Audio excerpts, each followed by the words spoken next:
Hello, my name is Neil Donahue, and I'm the Senior Director of Advancement for Athletics at the Catholic University of America.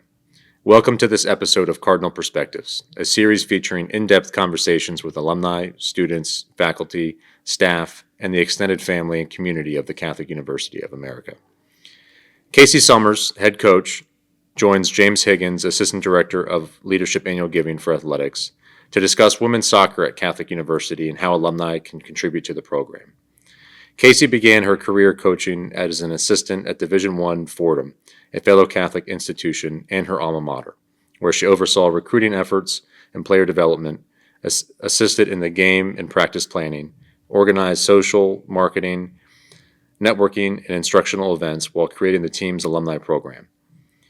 After serving as the business development manager for John Jay Athletics, she joined the team at Catholic University in 2020 and recently completed her fourth full season as the head coach of the Catholic women's soccer program. The 2024 season saw the Cardinals post a record of 8-7-4, including a 4-3-2 record in Landmark Conference play. One of the top defensive teams in the Landmark Conference, Sommers ranked 21st nationally in goals against average with a mark of .526, as they allowed just 10 goals in 19 games. 3 Cardinals were honored by the Landmark Conference, giving Casey 12 all-conference selections under her watch. Let's dive into this conversation. Hello, my name's James Higgins. I'm here with Casey Sommers, the head soccer coach for the women's program here at Catholic University. And Casey, wanted to start off by asking you, you're heading into your 5th season here at Catholic University. What's kind of stood out to you, over your time here? Is there a particular moment that really jumps off the page over your years here so far? There's definitely lots of moments. It's been a fast 5 years. It's been an interesting 5 years coming in during kind of peak COVID. Mm-hmm. I remember I just graduated my first recruiting class, but when I was recruiting them, it was before I was even allowed in the Dufour Center. I hadn't seen the building. I didn't even own any gear. I was committing students in front of the Basilica to come play for us, so that was definitely an interesting experience. And then a lot of the memories also even stem from the families and the parents that really help out. We have some pretty amazing tailgates through the years, but this past, 2 years ago, we got to go to New York for an away game, and one of the families hosted us, and we got to go to the beach. So there's moments of travel to really incorporate the whole families, the whole community. In 2023, we got to host doubleheader. Men's and women's soccer hosted the semifinals against Drew. Both went to overtime, both won. That was a huge day at Carlini. It was super fun, and those kind of memories stick with me for sure. Yeah, that's awesome, and it kind of speaks to the community that we have not only in Catholic athletics but at the university in general.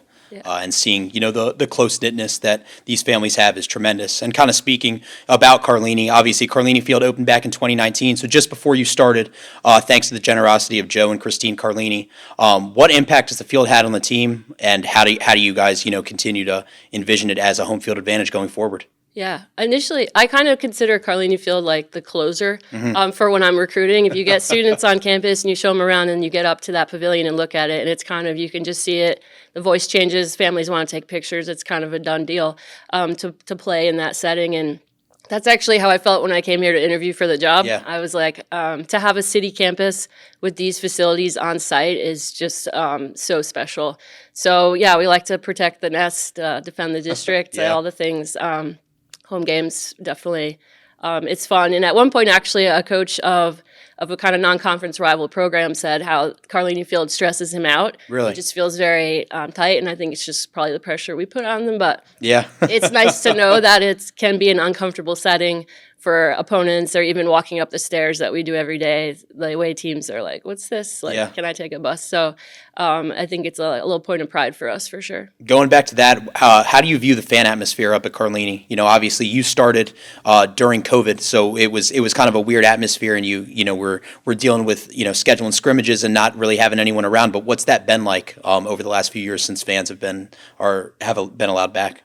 Yeah, it's great. And I think students, even non-student athletes or professors, are understanding it's not that far away. It's easy to get to. There's the shuttle, and winning helps. So when you have a good team, they want to come cheer for you. But just the student athletes in general really come out and support each other in a big way. So it's good vibes. And like I said, for whatever reason, Cardinal families travel really well, and they're home and away. The pavilion is covered with, tailgates and senior celebrations and everything. So it's a fun day anytime we have a game. That's awesome. And speaking of Cardinal families and alumni in general, do you have a story over your 5 years that kind of highlights the ongoing connection and impact between the alumni and your team that you can speak to?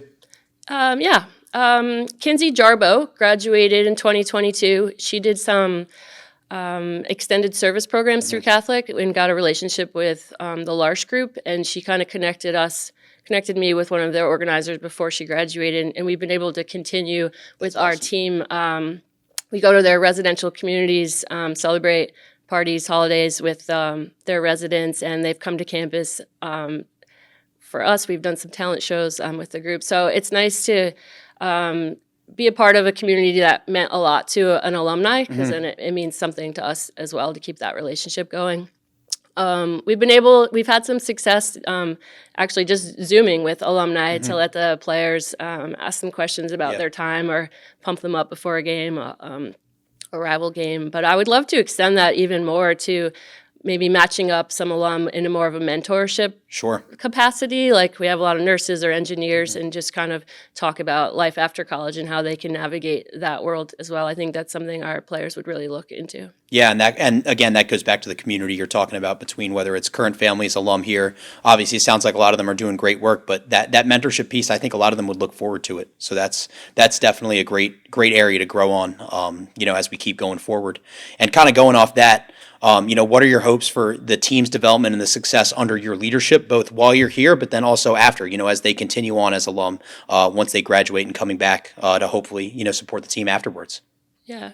I mean, in general, I think if I'm painting the idea of what I think great leadership is, it's surrounding yourself with people that can do a good job, that can, take on that responsibility and accountability. And I think I look for that even when I'm recruiting. I'm looking for good people, good players. But a good team is led by a coach. A great team is led by their players. Right. So if I get to a point now where, like you said, I'm going into my 5th season, the entire roster now is mine, recruits, sorry. If they've, bought into my vision, my plan, raising the bar for the team, like we have 10 newcomers coming in. It's not just going to be me trying to integrate 10 new players. They can see and emulate what the upperclassmen are doing. So the leadership and the growth of the team can be a little more fluid, a little more consistent, which is something I'm really looking forward to. We have 12 seniors this year. It's a big class. Yeah.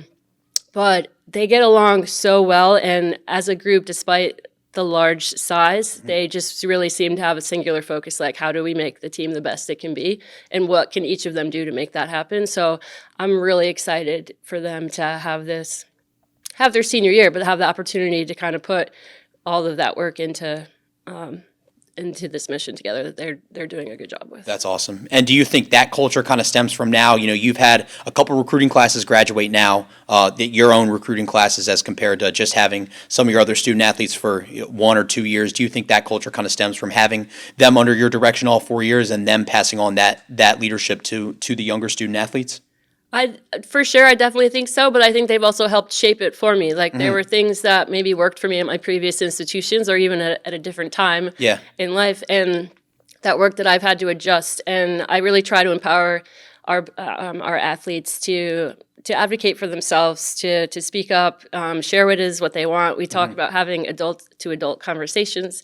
I treat them like the elite women they are, and they can help make sure they're having the best experience that they can by letting, it's more of a collaboration, I guess, to get to the point where our culture is at this point. So would you say kind of treating them like adults and treating them like the elite women they are, that's the biggest strategy that you use to help players thrive as both athletes and individuals on and off the field, or would you say it lends to other stuff as well?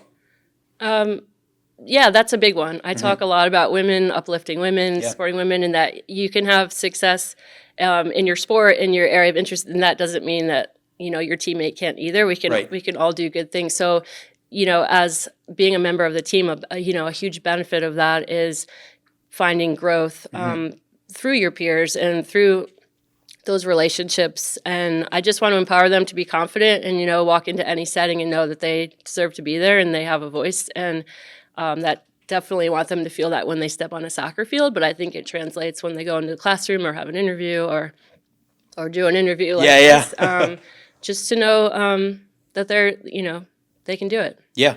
And would you say that's the most rewarding part of coaching here at Catholic and coaching the women that you've coached is seeing them thrive both on and off the field in that setting and feel empowered? Absolutely. It's really fun to kind of see them from freshman to senior year. But one thing I think in every preseason talk, I mentioned that like if I had a fear as a coach, it's always like getting someone through 4 years and not helping them reach their potential. Right. Like that's what I want to do in everything they're doing. So making sure I'm either finding them the resource if I'm not the resource to get them what they need to be the best versions of themselves, through the sport that we love. That's obviously an outlet and an enhancement to your student experience. But yeah. Definitely. And obviously this goes back to a strong team culture, which you've built over your time here. What values would you say have gone into building that culture here with the soccer team? Yeah, I think if I kind of break down culture into two parts. Sure. Because at the end of the day, I am a coach. We're here to win. We want to be one of the top athletic departments in the country. So with that comes expectation of competing at a high level. So I think when I'm recruiting, recruits ask me all the time, what are you looking for? And I want to find players that love to play soccer. And I know that sounds kind of basic or strange, but I think you can tell it in body language when someone's on the field, in the way they interact with their coaches and their teammates about wanting to be there, wanting to learn, who's running across the field to hug their teammate who just scored before, because at the end of the day, we're only guaranteed like 18 games a season, hopefully more. So I want the players that want to be at practice every day, who want to get better, who want to work on their left foot, who want to help their teammate get better, who want to pass the fitness test, someone who's looking to get better every day. I always say when we have 6 a.m. practices and they've really gone through it, worked really hard. Like you've done more today for yourself and for your team than some people will do all day. Yeah. And it's not even breakfast. Like someone who can really enjoy those moments and all that encompasses being a part of a team other than just how many minutes did I play on Saturday. Yeah. But our culture that we're really proud of, I would say in addition to finding joy in competing and allowing these women to know it's okay to compete, is that they are hilariously funny, especially the senior group. I'm going to miss them a lot. They're very funny, keep me on my toes. But like they always say they can, they step on the field, they compete, and then they go have Garvey parties where they go have a meal together. They all live together. They shop together. So like there's at the end of the day, I think the culture stems from just respect. Right. And whether you're a walk-on or a recruit or you're a freshman or a senior, I just say you're a Cardinal. Once you're on the team, you're on the team. And I think that's how they treat each other. And I think that carries to the culture that we're pretty happy with. Yeah, that's tremendous, especially with the off-the-field bonding, kind of not just taking what happens on the field and what happens off the field, kind of keeping everything together, especially during the season. That's so vital to the team's success, so that's tremendous. And kind of going off of that, how would you define your long-term vision for Catholic University women's soccer?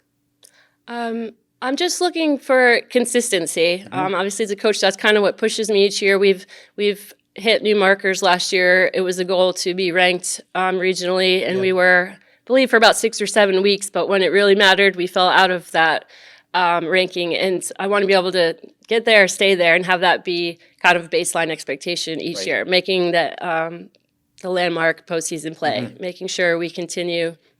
Our team has gotten the Team Academic Award from the United Soccer Coaches every year it's been in existence. Like the Team Ethics Award, we've gotten same thing. So like those need to just be standards, which will also, I think, help with the recruiting, that players will come in and say, this is what's expected if you're going to be a Catholic student athlete. Absolutely. And going off of, last year's team in the last couple of years, you guys have been close each of the last few years. How do you view this year's team? What are some of the strengths and how do you think you can get over the hump and hopefully win the Landmark Championship this year? Yeah, we had a very awesome spring season, very beneficial with kind of a lot of the work I felt like we needed to do was kind of how we approached the game from a mental standpoint, like knowing that we can win, step on the field. We have tremendous defense. We're returning a lot of players who got a lot of minutes over the last 2 years. So I think I I can't say we're a young team anymore. Right. We officially have an older roster, which I think, like I said before, will lend to some great leadership, some great learning opportunities for the freshmen. And I think we'll just be able to go into those bigger game moments with more confidence and more like we've been there, done that. Now let's, take care of business, I guess, stealing the quote from the men's team. Yeah. Our team kind of motto is job's not done, meaning there's always something that you can do to prepare yourself for the game or the Right. team or a little extra. And I think that's kind of how we feel about, I know that's how the seniors feel about their career right now. Like we haven't won the championship yet, their job's not done, and that's what we're going to be working towards. So one game at a time. We want to be playing in November, but for now we just want to think about August 29th. Absolutely. No, one game at a time and 1 week at a time. That's great. I know we've talked about this is the 40th season of Catholic women's soccer, a long history. Is there anything in particular you're looking forward to this year to kind of celebrate and honor that legacy? Yeah, we're very excited. I've gotten on the phone with a couple alum. We're kind of fine-tuning the details, but we also have a home game rematch against Drew, who we lost to in the postseason during Cardinal weekend, and it's not often that we have a home game during Cardinal weekend. So excited to be part of all the festivities in the football game and get as many people back as we can. It's also the 10th anniversary of the last landmark championship we won. Okay. And I think the 20th of the first landmark championship we won. So it'd be great to get back the classes who played in 2005, 2015, and started the program. I think that means we're destined to win in 2025. Yeah, exactly. Keep the it 10-year going. lineage going. Yeah, that's awesome. And kind of switching gears, Cardinal weekend, obviously you bring a lot of alumni back. You see a lot of people. And I think part of the reason why they come back is because of the ties that they still have to Catholic and playing their sport. So in your view, you've coached here for a bit now. You've coached your whole life. What are the lasting benefits of competing at the collegiate level? I think it comes down to relationships, communication, and understanding like personal growth. I'm a big advocate for journaling, and sometimes writing through things that are, you're overcoming something, and maybe in that moment it seems like you'll never get out of it, and then being able to kind of reflect back and be like, oh, that day wasn't so bad, or I've done that, now I can do this. So being a part of a team puts you through sometimes challenging experiences, but when you come through them, you gain confidence. Right. That's why, like, even on the soccer field, if I'm starting a new drill with the team, my team likes to know in advance what we're doing in practice so they can prepare. And I get that. I want to reduce that kind of anxiety, but I don't expect them to do it perfectly the first time, or else, one, it's not challenging enough, and you kind of learn and you get confidence through failure. So if we can start a drill at a lower level and then keep adding to it, then they can see, and feel the growth that they've learned a skill, they've gotten together, the team is connecting. So the relationships, the friendships, I think there's a TikTok going around that says, like, my coach did a good job picking my future bridesmaids. I think that says a lot about the relationships that you have with your friends through this experience, because you're with them through a lot. Yeah, and you're with them all day, every day for 4 years. Yeah. So that's great.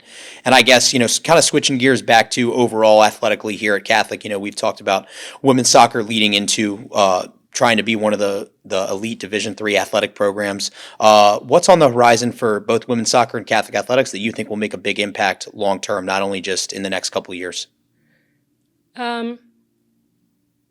Well, we're kind of building off the momentum of, I think we're back-to-back years of winning the landmark trophy, the President's Cup. And I always feel momentum coming out of the spring sports season, like how successful we are to keep that going. Having some consistency with our postseason play and the strength of schedule. I think we're getting good talent. I'm able to recruit more widely across the country, and we have players from all over. I think it's an exciting time. The facilities keep getting upgraded, and when other teams here are successful, it just kind of like feeds off of everyone else trying to kind of like match that. So I think we're excited, like I said, to with my more experienced team, let's say, to really get it going this year. Awesome. And lastly, to finish off, I know you like to do a lot of team bonding activities during the year. What's been your favorite team bonding activity that you've done throughout the years? Oh, well, I always enjoy a good scavenger hunt. Actually, 2 years ago, we did it in the city, and I told them they should like grab lunch while they're doing it and then Yeah. come back. But it was like a timed event. So it turns out they're so competitive that like 3 of the 4 teams didn't eat and they came back and Oh, they wow. were so hangry. And I was trying to take a picture of them and they were in the White House and they were like, oh. So those things are always fun. We play manhunt usually one night during preseason and let them That's fun. explore the campus a little bit. But this year we're going to join forces with volleyball and field hockey.